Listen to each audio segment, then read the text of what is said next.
Welcome to the Seriously Absurd podcast, where there are no stupid questions, only inquisitive idiots. Hi, Zax. Hi, Lab. What's the question today? So, the question today is about parking and whether or not it is better to pull in or back in. All right. We are really covering the broad spectrum of questions in this show, aren't we?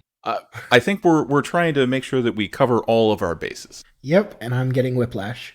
But anyways, let's talk about parking. So I will state my opinion first.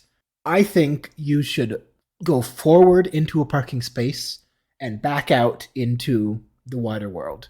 And my reasoning for this is that you have better maneuverability and better visibility when moving forward. Therefore, you should reserve moving forward to when you are going into a tighter space that requires more precision. It takes less precision to back out from a parking spot into, the wider world, into your driveway, into a lane, in a parking lot, or anything like that.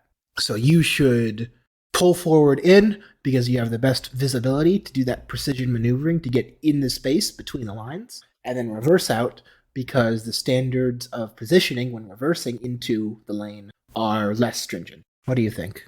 I have completely the opposite opinion. Well, that's great. I think that you should back into a parking space because it is a static environment, and having reduced visibility and reduced maneuverability is okay because that environment is not dynamic. Whereas when you are backing out of a parking spot, there could be traffic driving behind you, there could be people walking behind you, there could be a child chasing their ball down the street. There could just be more that you cannot predict. And in that situation, I would prefer to have maximum visibility in front of me. Okay. One thing that might complicate that, actually two things, but we'll start with one, is that since 2018, all new cars in the United States have to have backup cameras. And I know you drive an ancient jalopy, so you wouldn't know about this, but backup cameras are really useful. And I do know about this because I bought my wife a car last year, and even the base model comes with a backup cam. So I do know that it exists. Okay. I hate using it because it feels like a crutch, and I'm old and crotchety, but I do know that they exist. Okay, so because you're so old and crotchety, you might not recognize that when you're driving, any car of, I don't want to say substantial size because I drive a compact SUV, but when you're driving a car like that, like my car, there is a blind spot directly in front of you because you can see over your hood and you cannot see what is directly in front of the car that is shorter than your hood line. So if there were a 3-foot child standing in front of my car, directly in front of my car, like right up close to the bumper, and I didn't check that before I got into the car, I would not know that they were there. And then, right, yeah, and if I were to make that mistake, I would run them over. Yeah, this is definitely a problem, and I have actually seen some news reports on this recently. How you have people who are shorter driving larger vehicles, and the distance in front of their vehicle where they can see pavement is rather far. Now, I'm a taller individual. I'm 6'2", 6'3", and I don't know specifically what my sort of like butt to head height is for when I'm sitting in a seat in a car, but I will say that I bump my head on the ceilings of a lot of cars. But even so, you have a blind spot in front of you. There is a blind spot in front of me. Yes, everyone does. So it's just a question of size. Yes. So I posit that because backup cameras are ubiquitous on new cars and will soon be, as time goes on, ubiquitous on every car, and probably on the car that any average listener of us will drive, that does not have that same blind spot. Because my backup camera can see all the way up to my bumper. They can see anything, like it could, if something were touching my bumper, then I could see it there. Because my backup camera has that field of view and allows me to see objects of any height at any distance relative to the rear of my car. So if there was a small child, right up against the bumper of my car, and I didn't see them when I got in the car, I would see them on the backup camera. I would not see them going forward because there's no visibility of that area. That's fair. So I just did a quick little Google search, and the average age of vehicles on U.S. roads is currently 12.1 years. So I think it's fair to say that the majority of vehicles on the road do not have a backup camera. Do you think that's fair? Not really. I think that most cars have had a backup camera beyond a certain trim level for the past 10 years. I had a car in 2008 that had a backup camera, and that was, well optioned. But Okay. even cheaper cars have had backup cameras for quite a long time. All right. That's fair. But we can give a two-part answer to this if we want, depending on if you have a backup camera or not. But another thing I want to say is a more recent innovation to the backup camera is something that my car has, which is blind spot sensors, which are, as I understand it, I think they're ultrasonic sensors, basically in my rear tail lights that will alert me to cross traffic passing behind my car as I back out of a parking space. So if there were to be a car coming towards me while I'm backing out of a parking spot, it will beep at me quite angrily. And that's not something that would be available to me if I were pulling forward out. The visibility would be better, but I would not have the added benefit of an electronic alarm telling me that. But there would potentially be an electronic alarm for collision detection. I don't think... Is there collision detection for when somebody... If you're pulling out forward from a parking space, the risk is in being T-boned, right? Yeah, pulling out in front of somebody and being T-boned. And there's no collision it's not a sensor for direct that. front. Yeah, that's true. I don't know. I've been backing into parking spaces for well over 20 years. It is my standard approach to basically any parking space. And I actually find my maneuverability to be superior when backing into a parking space because of the way that I am able to pivot the vehicle around the rear tire on the inside of the turn when I'm backing in. I find that to be much more predictable than the movement of the vehicle when turning into a parking space when pulling in, because of the same sort of pivot, because the pivot happens on the sort of rear tire of the inside of the turn, which causes the inside edge of the vehicle to sort of move, what would you say, perpendicular, tangential to its position. And I find that to be a little more cumbersome than backing in. Than pulling forward in, you mean? Yeah, I find it more cumbersome to pull forward in than I do to back in. I will always back in if given the option.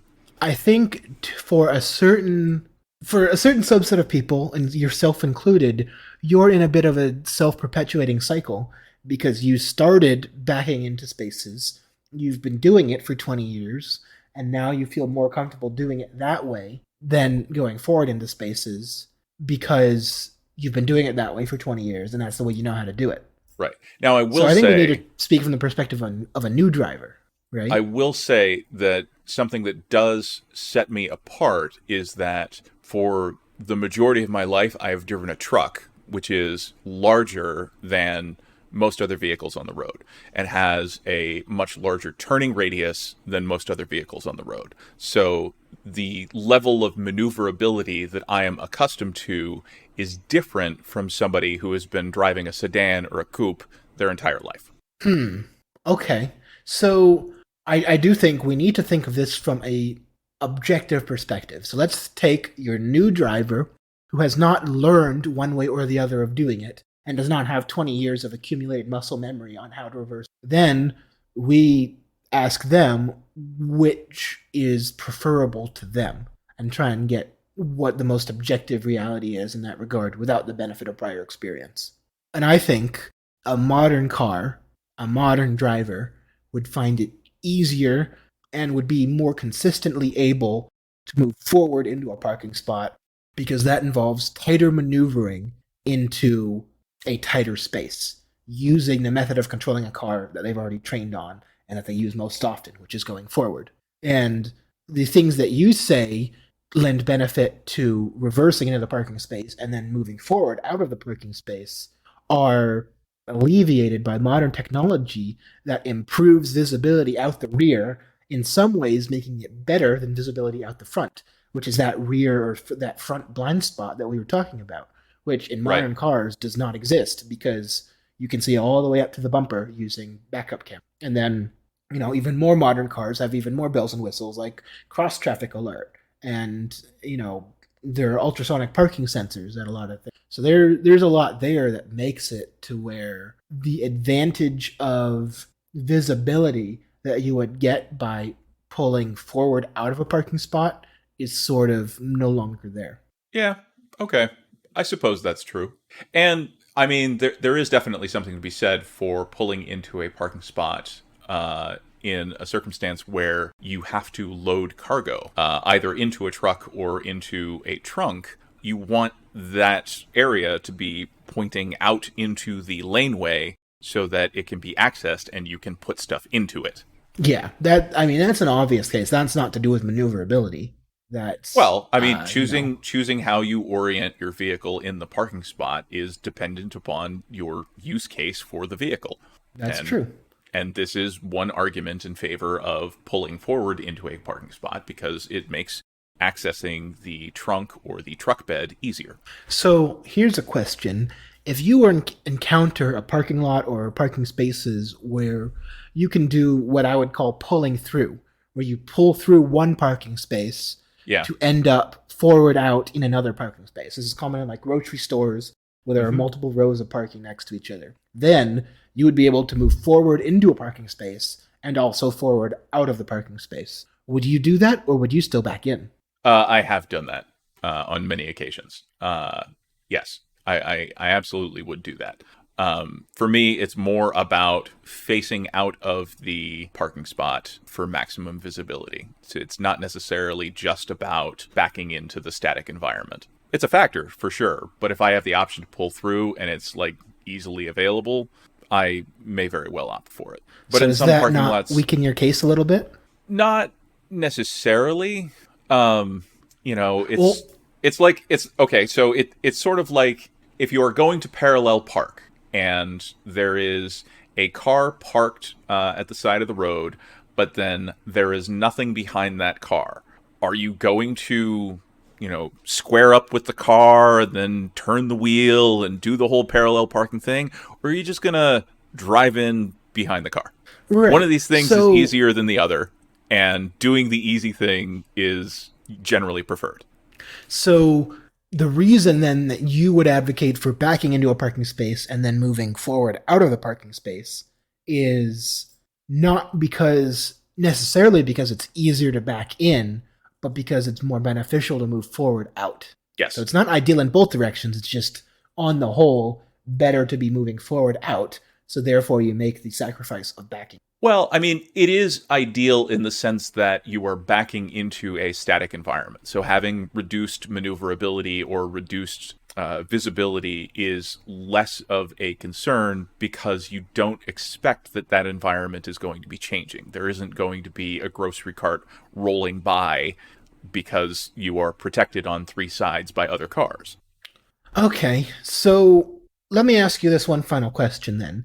If you had a car, let's say you had a top-of-the-line car with all the modern conveniences that are available on consumer automobiles today. So you have parking sensors, you have a really good backup camera, a wide field of view, high definition, good lighting, it's on a big screen in front of you, and you have rear cross traffic alert that reliably indicates when cars are coming past your rear end to where, you would want to stop for them to avoid getting T-boned in your rear quarter panel. Would you then go forward into the parking space and back out of it because you have those advantages? It's hard to answer that question without actually having that experience. I will say that even when I'm driving my wife's car and there is a backup camera available, I still back into parking spaces a lot. That's just force of habit, though. Yeah. So you would have to make the choice to change. Yeah, I guess I don't know necessarily. I'd have to think about it. And yeah, I would definitely have to make a conscious decision to change behavior. So if you were to actually do that, you might actually be worse off because you would be throwing away 20 years of muscle memory in how to effectively and presumably safely back into a parking spot and pull forward out of the parking spot. And you'd be Right. throwing that away in favor of something that is ostensibly better, to the objective driver who has no experience in one way or another. Right. But And because it's you, it wouldn't be the right choice. and I will at this juncture relate an anecdote, which is something that convinced me of my position many years ago. I was in a parking lot where the spaces were angled and the laneway was one way. And while I was backing out of my parking spot, I was looking in my left-hand side mirror and looking out my left-hand window for oncoming traffic. And because I was not looking at my right side mirror, I did not notice that someone in the spot directly across from me was also backing up at the exact same time, and we collided. We were both doing Ouch. the exact same thing, looking for oncoming traffic. Due to some data corruption in the audio recording, the rest of this story has been lost, but suffice it to say that it solidified in my mind that one should pull out of a parking space rather than back out. So let's go for. Can I interest you in this conclusion? What old drivers should do, drivers who already have experience doing it one way or the other, they should do whatever is most comfortable for them, because that will lead to whichever is both most comfortable for them and is also safest, because you're safest doing the thing that you're most comfortable with. And then for new drivers who will have both the benefit of no experience in either direction and also a varying amount of technological aid, which will increase over time. But let's say for the bare minimum, new drivers will tend to have a backup camera in the future going forward. It's been mandated for the last few years. It's been optional for many years. That's the way we're going. Let's compromise and say it is equivalent with these technological aids where you don't have experience one way or the other to either pull forward into the space and back out of the space, or back into the space and pull forward out of the space. I think that in many ways, to sort of call back to the handwriting episode, I feel like we're in a transitional period where people that are more accustomed to backing into parking spaces, who are quote unquote old, will continue to interact with the world in that capacity. But people who are younger and have the advantages of growing up with all of that modern technology are learning a different way, and that way works better for them because of that additional technology. Okay. So we're currently in a space where it's disputed, and we're moving to a space where there's one unequivocally better because the technology is making it such that backing out is no longer nearly the hazard it once was. Right. And I think that in time, it's going to become moot because you will just push the take me home button and then the car does it all for you. Okay, sure. But depending on who you believe, that might be several years away yet. When I say several, I mean like 15. Right. So in the meantime, this is the transition we're doing, and that's our thoughts about it. Yeah. I think that during this transitional phase, some people are going to do it one way, other people are going to do it another way. Doing it the way that people are most comfortable with, like you were saying, is probably going to lead to the best outcomes in terms of safety and avoidance of property damage. But we will find ourselves in a place probably within the next 10 years or so where the vast majority of vehicles on the road are going to have backup cameras. Although, in one article that I was reading that was talking about the over-the-hood visibility, there are advocacy groups who are pushing for front cameras as well. And that may sort of negate the benefit of the backup camera and bring us back to this conversation at some later date. All right. Well, we'll talk again in 15 years and Sounds see good. how it's gone. All right. Thanks, old man. Thanks, youngin'. Thank you for joining us on this week's episode of the Seriously Absurd podcast. Please come back again next week for a discussion about pockets.